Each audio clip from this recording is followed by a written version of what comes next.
Hi friends, இப்போ இந்த வீடியோவில் நம்ம என்ன பார்க்க போகிறோம் அப்படின்னா ஜிஎஸ்க்கான ஸ்ட்ராட்டஜி தான். நான் எப்படி ஜிஎஸ் கவர் பண்ணேன் அப்படின்றத உங்களுக்கு நான் இந்த வீடியோவில் சொல்கிறேன். ஓகேங்களா?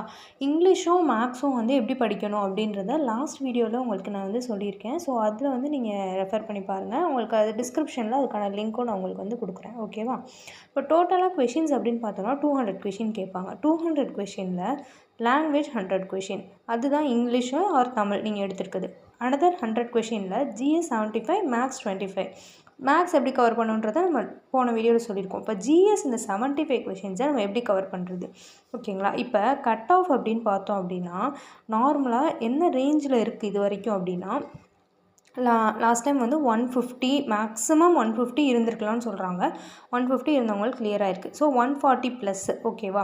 இந்த 140 ப்ளஸ் அப்படின்னும்போது நீங்கள் 140 ப்ளஸ் எடுத்துட்டாலே கிளியர் பண்ணிடலாம் அப்படின்ற மாதிரி இருந்துச்சு. ஓகேங்களா? ஸோ இப்போ 140 ப்ளஸ் அப்படின்னும்போது இந்த 75 கொஷின்ஸ் வந்து நம்மளுக்கு ஜிஎஸ்லேருந்து வருது. இந்த 75 ஆல்ரெடி நம்ம என்ன சொல்லியிருக்கோம்னா லாங்குவேஜில் நீங்கள் வந்து 95 கிட்ட ஸ்கோர் பண்ணணும். அதாவது மோர் தென் 90 நீங்கள் ஸ்கோர் பண்ணணும் கண்டிப்பாக. ஓகேவா? மோர் தென் 90 நம்ம ஸ்கோர் பண்ணும்போது உங்களுக்கு அங்கேயே 90 வந்துடுது. அண்ட் தென் வந்து இப்போ மேக்ஸில் ஒரு 20ன்னு வச்சுக்கலாம். ஓகேங்களா? இப்போ 110 நம்ம இதில் வந்து ஸ்கோர் பண்ணியாச்சு. இப்போ மிச்சம் ரிமைனிங் அப்படின்னு பார்த்தோன்னா நான் வந்து என்ன யோசிச்சேன்னா ஒரு நம்மளுக்கு 140 கட் ஆஃப் இருந்தால் கூட ஒரு 40 கொஷின்ஸ், இப்போ 150 இருந்தால் கூட 40 கொஷின்ஸ் தான் நம்ம வந்து கிளியர் பண்ணோம். ஸோ இப்போ அந்த 40 அப்படின்னும் போது 75ல் அவுட் ஆஃப் 40 75 கொஷின்ஸ் ஜிஎஸ்சில் இருக்குது. நம்மக்கிட்ட இருக்க சப்ஜெக்ட்ஸ் பார்த்திங்கன்னா polity, INM, unit 8, unit 9, economics, geography, current affairs and then science நான் வந்து மிஸ் பண்ணிட்டேன். ஓகேங்களா? இந்த சப்ஜெக்ட்ஸ் எல்லாமே இருக்குது. ஆனால் நம்ம வந்து 40 கொஷின்ஸ் வந்து கரெக்டாக அடித்தாலே போதும், நம்மளுக்கு வந்து கிளியர் ஆயிரும். நான் அதனால் என்ன பண்ணிக்கிட்டேன்னா எனி 4 சப்ஜெக்ட்ஸ் எடுத்துக்கோங்க. Polity, INM, unit 8 and unit 9 இந்த 4 சப்ஜெக்ட் எடுத்துக்கோங்க. இல்லை அப்படின்னா பாலிட்டி, யூனிட் 8, யூனிட் 9 கம்பல்சரியாக வச்சுட்டு ஐஎன்எம் பதிலாக எக்கனாமியோ இல்லை ஜியோகிரஃபியோ இது ரெண்டில் ஏதாவது ஒன்று அந்த மாதிரி ஃபிக்ஸ் பண்ணிக்கோங்க. ஓகேங்களா? கரண்ட் அஃபேர்ஸ் வந்து எப்படினாலும் நம்ம படிக்கிறதுலேருந்து 2 கொஷின் தான் வரும். நம்ம 15 கொஷின் நம்ம கேட்குறாங்கன்னா 2 கொஷின் தான் நம்மளுக்கு தெரிஞ்சதாக இருக்கும், மிச்சது தெரியாததாக இருக்கும். ஸோ அதனால் அந்த பாட்டை விட்டுருங்க. சயின்ஸ் நீங்கள் ஆல்ரெடி குரூப் 4க்கு படிச்சிருக்கீங்கன்னா சயின்ஸ் வச்சுக்கோங்க. இல்லை அப்படின்னா சயின்ஸை விட்டுருங்க. இந்த மற்ற சப்ஜெக்ட்ஸ்க்கு நீங்கள் கான்சன்ட்ரேட் பண்ணிட்டு எனி 4 சப்ஜெக்ட் வந்து கம்ப்ளீட்டாக தரவாக இருக்கணும். அப்போ அதுலேருந்து என்ன கேட்டாலும் நம்மளுக்கு தெரியும் அப்படின்ற மாதிரி நீங்கள் எனி 4 சப்ஜெக்ட்ஸ் வச்சுக்கணும். இப்போ பாலிட்டியாக இருக்கட்டும், பாலிட்டி, ஐஎன்எம், யூனிட் 8, யூனிட் 9 நாலும் நான் வச்சுருக்கேன் அப்படின்னா இந்த 4லேருந்து இந்த கொஷின் உங்களுக்கு கேட்டாலும் உங்களுக்கு தெரிகிற மாதிரி இருக்கணும். அப்போ தான் நீங்கள் வந்து இந்த 40 ஸ்கோர் பண்ண முடியும். ஓகேங்களா? இதுதான் ஜிஎஸ்க்கான ஸ்ட்ராட்டஜி.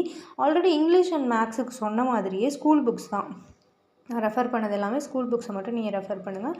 இது போக வந்து நீங்கள் ஏதாச்சும் வந்து ஒரு சப்ஜெக்ட் வீடியோ மாதிரி பார்த்துக்கலாம். இப்போ யூனிட் 8க்கு வந்து ஒரு இப்போ எய்ம் டிஎன் எடுத்துக்கிட்டிங்கன்னா நம்ம கவர்மெண்ட் வெப்சைட், கவர்மெண்ட்டோட யூடியூப் சேனல் இது வந்து அவங்களே வந்து கிளாஸஸ் எடுக்கிறாங்க. சரியா? ஸோ அப்போ அவங்க வந்து ஃபுல்லாகவே வந்து எய்ம் டிஎனில் அவங்க வந்து கம்ப்ளீட்டாக கிளாஸஸ் கொடுத்துருக்காங்க யூனிட் 8 அண்ட் யூனிட் 9க்கு. அந்த மாதிரி ஏதாச்சும் ஒரு சீரீஸ் எடுத்து நீங்கள் ஃபுல்லாக பார்த்துட்டு படிச்சிங்க அப்படின்னா ரொம்ப ஈஸியாக இருக்கும். ஏன்னா நம்மளுக்கு ரொம்ப ஷார்ட் டைம் தான் இருக்குது. ஓகேவா? அது ஒரு நீங்கள் ஸ்ட்ராட்டஜி. அண்ட் தென் ஒரு டெஸ்ட் சீரீஸ் வந்து ஜாயின் பண்ணிக்கணும். எப்பவும் போல் ஒரு டெஸ்ட் சீரீஸ் வந்து கம்ப்ளீட்டாக நீங்கள் அதை ஒர்க் அவுட் பண்ணி பார்த்துக்கணும். டைம் மேனேஜ்மெண்ட் எப்படி பண்ணணும் அப்படின்றது தான் இங்கே மேட்ரு.